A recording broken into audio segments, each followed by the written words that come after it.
Bismillahirrahmanirrahim. Assalamualaikum warahmatullahi wabarakatuh. Halo, pemirsa TVmu dimanapun berada, kita bertemu di acara Bermakna, berbincang bersama Nasyiatul Aisyah. Program ini merupakan kerjasama antara pimpinan pusat Nasyiatul Aisyah dengan TVmu Yogyakarta. Di samping saya ini sudah hadir seorang Yunda yang sangat cantik dan sangat bersemangat, yaitu Yunda Ariati Dina Puspitasari, SSI MPD, yang merupakan Ketua Umum Pimpinan Pusat Nasyiatul Aisyah. Bagaimana Mbak Ari hari ini? Alhamdulillah, sangat luar biasa di tengah mendung tapi tetap harus semangat. Oh iya, karena tadi malam sangat hujan deras, Iya, padahal di Jogja sudah kemarau. betul, Jogja hujan deras Mbak. Oke, Iya. terima kasih. Mbak Ari, di sini kita akan berbincang-bincang tentang sejarah Nasyiatul Aisyah nih Mbak. Siap. Oke, Mbak Ari, dari sejarah panjang Nasyiatul Aisyah, sebenarnya nilai yang paling penting gitu dan wajib dijaga oleh kader itu sebenarnya nilai apa gitu Mbak? Baik Mbak Kiti ya. Sebelumnya saya ingin menyapa terlebih dahulu mungkin pemirsa TVmu yang ada di seluruh Indonesia. Dan salam sehat selalu, terus bersemangat dalam persyarikatan kita Muhammadiyah. Baik, menjawab apa yang tadi ditanyakan oleh Mbak Kiti ya. Nilai apa yang perlu untuk kita jaga, yang paling besar ya, paling mahal mungkin nilainya dari sejarah berdirinya Nasyiatul Aisyah. Menurut saya itu adalah kesadaran bahwa diri kita sebaik-baik manusia itu adalah yang bermanfaat untuk orang lain.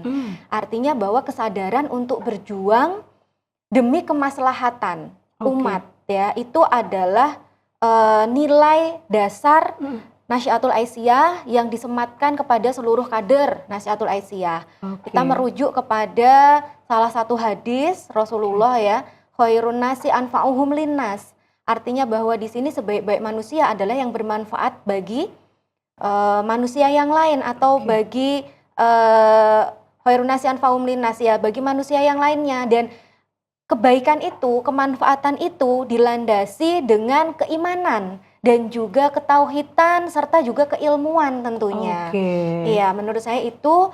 Dan Nasyiatul Aisyah itu lahir bukan hanya berdasarkan dari kebutuhan sekedar ingin membentuk organisasi perempuan muda saja Mbak Kiti ya. Dulu Kiai Dahlan ketika membentuk Siswa Proyo Wanito pertama kali, yang kemudian di tahun 1917 ya, lalu kemudian menjadi Nasyiatul Aisyah tahun 1965 seingat saya, itu menginginkan adalah munculnya kesadaran bahwa perempuan muda itu harus menjadi subjek dari perubahan.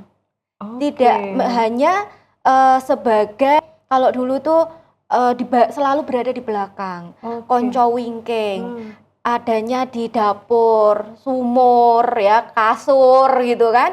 Nah, tidak hanya sekedar itu gitu, tetapi memang Kiai Dahlan dan para pendahulu Nasyiatul Aisyah itu melihat dakwah Islam, kemudian pendidikan bagi perempuan, termasuk juga pemberdayaan perempuan, itu merupakan suatu visi yang besar untuk segera digerakkan ya saat itu juga, tidak bisa menunggu. Dan yang pada saat itu masih masa kolonial gitu ya, tidak bisa menunggu gitu, harus, karena ya Muhammadiyah sudah lahir, Aisyah juga sudah lahir, maka keberlanjutan dari organisasi besar ini perlu adanya regenerasi. Dan salah satunya adalah harus muncul generasi-generasi perempuan muda, generasi-generasi yang masih muda, perempuan yang masih muda yang nantinya akan melanjutkan terutama Aisyah ke depan gitu. Dan menurut saya itulah yang kemudian harus dijaga oleh seluruh kader Nasyiatul Aisyah ya, nilai yang sangat besar tadi, yang mana tidak hanya sekedar menjadi pengurus atau pimpinan di organisasi kita, hanya nama saja gitu ya, Tapi lebih dari itu, bagaimana kita bersama dengan Nasihatul Aisyah ataupun secara entitas pribadi pun ya bisa menghadirkan manfaat bagi sekeliling kita dimanapun kita berada. Misal nanti ini ya jabatan atau kepengurusan itu bisa saja berganti gitu kan, apalagi kita mau muktamar ya Mbak Giti, yang muktamar ini nanti akan diikuti dengan muswil nanti diikuti musda, muscap, musran. Boleh kita itu berganti-ganti jabatan apapun, nanti saya digantikan siapa dan seterusnya. Mbak Giti juga yang saat ini di Pusintek ya, di pimpinan pusat juga mungkin nanti akan berganti ke bidang-bidang yang lain gitu. Tapi yang paling utama itu bukan kita menjadi apa, tetapi apa yang bisa kita berikan, apa manfaat kita, apa hikmat kita berada di Nasihatul Aisyah ini. Dan inilah sejak zaman dulu kita diajarkan tentang nilai-nilai pengabdian ini. Bagi saya ini adalah nilai pengabdian, nilai kebermanfaatan itu adalah nilai pengabdian yang bisa jadi ya prosesnya itu panjang tidak terlihat tapi dampaknya bisa dirasakan oleh semua orang. Oke, jadi intinya di kebermanfaatan ya Mbak. Betul. Rahmatan lil alamin gitu ya, jadi menyinari untuk semua di sekitar kita juga gitu ya sayang kita. Nah Mbak, sekarang ini kan udah zaman modern ya Mbak, udah serba cepat, serba modern, serba teknologi sudah seperti ini. Jadi perempuan dulu dan perempuan sekarang pun juga sudah berbeda nih ya Mbak, tantangannya gitu ya.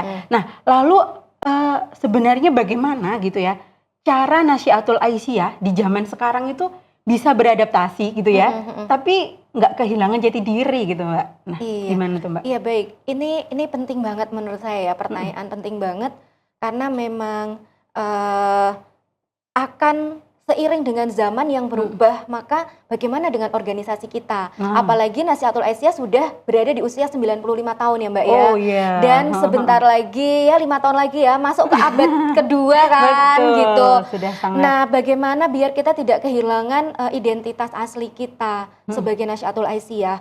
Menurut saya begini Mbak. Kunci Nasihatul Aisyah itu tetap bisa eksis sampai di usia ini. Dan kita mengikuti apa yang menjadi, apa yang bapak kita, ibu kita Muhammadiyah Aisyah gitu ya, tetap ada sampai di usia ke-100 ya. Itu menurut saya adalah karena apa? Karena Muhammadiyah Aisyah itu memegang teguh nilai, tetapi tetap adaptif ya, tetap lentur gitu. Nah bagi saya Nasihatul Aisyah pun juga demikian. Oke, fleksibel gitu ya Mbak. Betul, kita mestinya Nasihatul Aisyah ini tetap bisa memegang teguh nilai-nilai keislaman ya, landasan kita Al-Quran dan Sunnah, tetapi kita tetap lentur nantinya di dalam strategi gerakan. Iya, karena apa? Menurut saya ya, mungkin dulu gitu tantangan perempuan zaman dulu itu lebih kepada pendidikan ya, kemudian ruang partisipasi gitu kan.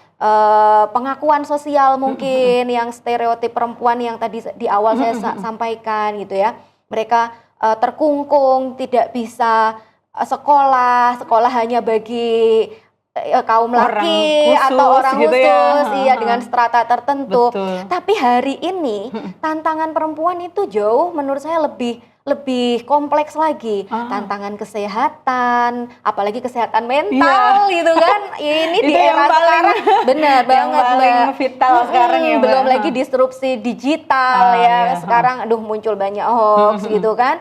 Kemudian perubahan iklim Mbak Kiti, ada lagi mungkin ketidakpastian ekonomi ya gitu. Peran sosialnya juga banyak Benar banget banget, peran sosialnya, kekerasan berbasis gender, krisis yang lebih ini ya krisis makna hidup ya gitu. Menurut saya tuh, Mbak? Ya makanya itu jadi kesehatan mentalnya ini banget ya gitu. Penting banget gitu. Karena apa? Karena ya arus informasi deras ya. Kita jadi secara perempuan ini bingung mungkin kita sebagai ibu, mungkin kita sebagai praktisi atau punya kegiatan profesional yang lain. Belum lagi kita juga dituntut ya kalau di Nasihatul Aisyah ini untuk memberikan kebermanfaatan gitu. Terus kita gimana bisa menjalankan semua peran itu gitu ya. Nah karena kemudian Nasihatul Aisyah ini tidak sama lagi ya persoalan yang dihadapi dengan masa-masa yang lalu, maka ya tadi harus lentur secara strategi gerakan. Apalagi sekarang Nasyatul Aisyah anggota-anggotanya itu sudah kebanyakan besar, sebagian besar itu adalah generasi muda, Gen Z ya, yang mereka itu sudah sangat up to date dengan teknologi gitu kan, dan mereka sudah sangat terbuka, growth mindsetnya gitu kan Mbak. Nah maka Nasyatul Aisyah pun juga perlu bisa mengikuti apa yang menjadi kebutuhan kader-kadernya ke depan gitu, membangun kolaborasi lintas sektor, merespon isu-isu yang kontemporer gitu ya. Tapi kita tetap tadi menjadi gerakan perempuan muda Muhammadiyah yang memiliki wawasan pandangan Islam berkemajuan berlandaskan Al-Quran Sunnah gitu Mbak ya. Sehingga apa?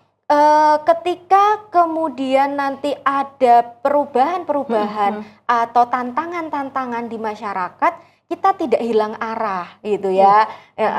Jadi jangan sampai nanti ada kader kita yang bilang, Yunda ini arahnya kemana gitu kan gitu. Kebingungan jangan sampai. Landasan kita adalah Al-Quran Sunnah dengan cara pandang Muhammadiyah Islam berkemajuan. Strategi gerakan boleh berubah gitu ya, boleh berubah tapi lentur ya, lentur gitu menurut saya, dan yang jelas menjangkau semua kebutuhan masyarakat. Itu yang kemudian perlu untuk kita jaga dan kita rawat sebagai identitas Nasyatul Aisyah di tengah perubahan-perubahan saat ini. Kita kuatkan akar kita, ketauhidan kita, ya keimanan kita, kemudian keislaman kita, kemuhammadiyahan kita, sehingga Nasyatul Aisyah ini bisa menjadi organisasi yang kuat akarnya, sehingga cabang-cabangnya dan juga buahnya, daunnya itu bisa memberikan manfaat yang lebih luas. Oke, keren banget, luar biasa sekali. Itu seperti surat Ibrahim kan Mbak ya, surat Ibrahim ayat 7 yang memang menjadi landasan gerakan Muhammadiyah juga. Oke, siap, luar biasa sekali Mbak Aryati. Jadi kalau bisa diartikan bahwa di sini itu sangat teguh dengan prinsipnya, tapi fleksibel dengan caranya gitu nggak Mbak? Nah, dan itu membuat semua program Nasyatul Aisyah itu bisa berdampak gitu kepada banyak orang di sekitar. Nah Mbak, ngomongin soal program nih Mbak di PPNA sekarang ya Mbak, kira-kira gerakan apa nih yang paling berdampak nih di masyarakat di periode ini? Baik, Mbak Kiti, ini pertanyaan yang menurut saya sulit ya untuk kemudian kalau saya harus menyebutkan satu saja program yang paling memberikan dampak. Ini pertanyaan yang sulit, maka saya lebih akan menjawab bahwa dampak besar dari organisasi kita itu sebenarnya tidak hanya dilihat dari satu jenis program saja, atau kita melihat hanya dari sesuatu yang terlihat tersorot gitu ya. Tetapi bagi saya justru adalah program-program yang menyentuh kebutuhan nyata yang ada di masyarakat. Itu lebih besar menurut saya ya Mbak ya, ketika kemudian kita misalnya melakukan penguatan kader di akar rumput. Itu bagi saya adalah program pemberdayaan juga bagi perempuan, bagi Nasyatul Aisyah khususnya yang ada di akar rumput, di cabang, di ranting, daerah, kemudian di wilayah dengan adanya Darul Arkom, Nasyatul Aisyah, memberikan wawasan penguatan secara ideologis gitu kan. Kemudian juga ketika kita melaksanakan program-program timbang kemudian yang menyentuh ya soal kesehatan bagi perempuan-perempuan khususnya bagi anak-anak, juga kemudian parenting ya, Ralina termasuk begitu. Menurut saya termasuk juga ekonomi ya, Buana dan seterusnya. Ini adalah program-program yang memberikan dampak luas bagi perempuan khususnya ya, pada pemberdayaannya, pada pendidikannya, pada kesehatannya, pada penguatan ekonominya, termasuk juga advokasi yang dilakukan, advokasi sosial, pendampingan kelompok rentan, dan menurut saya hal ini tuh banyak Mbak, kader-kader kita di Nasyaatul Aisyah di tingkat daerah yang melakukan pendampingan itu kepada masyarakat di sana, dan itu konkret mereka lakukan ya, di Jawa Timur, Jawa Tengah, sampai ya di akar rumput tadi gitu. Jadi saya tidak ingin menyebutkan satu program tertentu ya sebagai sebuah program yang paling hebat gitu di periode ini, tapi kekuatannya Nasyaatul Aisyah itu justru terletak pada kader-kader yang mau bekerja dalam senyap, dan itu tersebar di seluruh wilayah Indonesia gitu ya. Yang kalau misalnya sampai hari ini ada perempuan-perempuan yang percaya diri untuk melanjutkan jenjang pendidikannya, ada keluarga yang mendapatkan edukasi pengasuhan dengan lebih baik ya.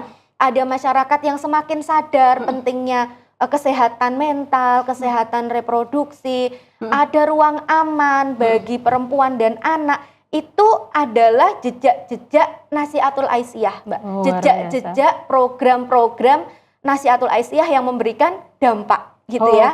Sehingga dampak organisasi ini, Mbak Kiti, tidak hanya diukur dari angka saja yang menurut saya ya nantinya, tapi juga dari perubahan apa yang terjadi di masyarakat dan juga pada setiap entitas atau kader-kader yang kita dampingi.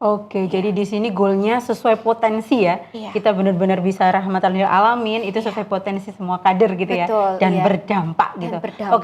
Mbak Aryati, karena ini kan Nasyaatul Aisyah tersebar di seluruh Indonesia, bahkan di dunia. Ada ranting, cabang, daerah, wilayah hingga pusat gitu. Nah, bagaimanakah cara gitu ya PPNA ini bisa menjaga kedekatan gitu Mbak, agar selaras dari ranting sampai wilayah sampai pusat gitu Mbak? Iya, baik Mbak.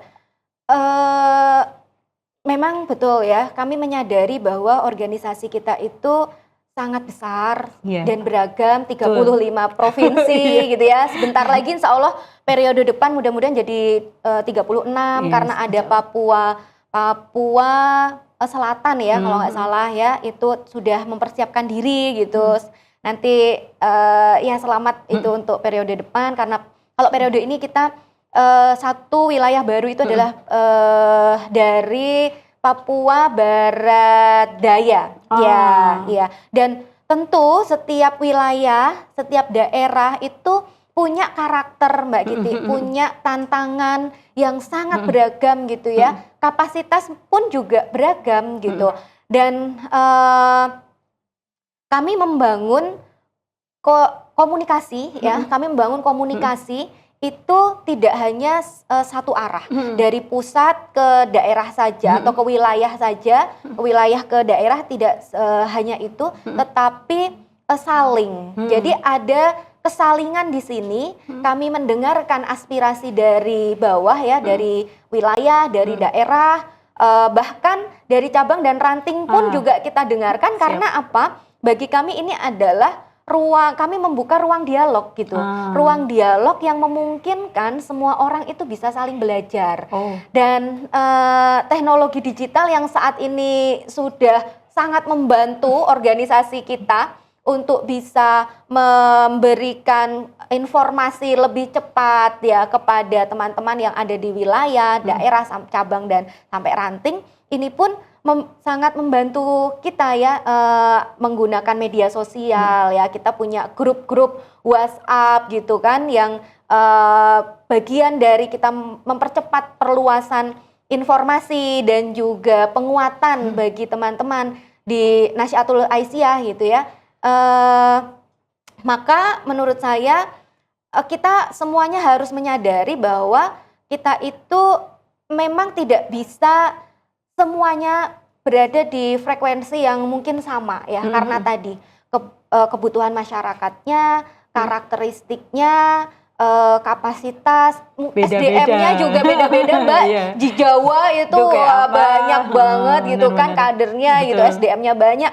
Tapi bagaimana dengan di Bali, Bangka Belitung, ya Papua gitu. Tapi yang penting apa? Yang penting adalah kita memiliki kesamaan visi dan arah gerakan, dan terus dijaga komunikasi antara pimpinan pusat, wilayah, daerah, cabang dan ranting ya.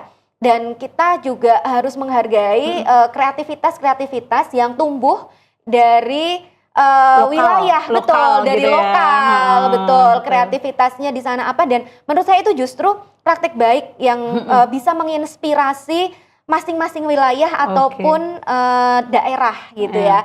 Sehingga ya tadi kami berharap memang Nasihatul Aisyah ini menjadi ruang bagi kita untuk tumbuh bersama, ruang untuk kita belajar bersama, basisnya dari kebutuhan masyarakat yang ada di sekelilingnya. Jadi berfastabikul khairatnya itu berdasarkan potensi lokal gitu ya Mbak.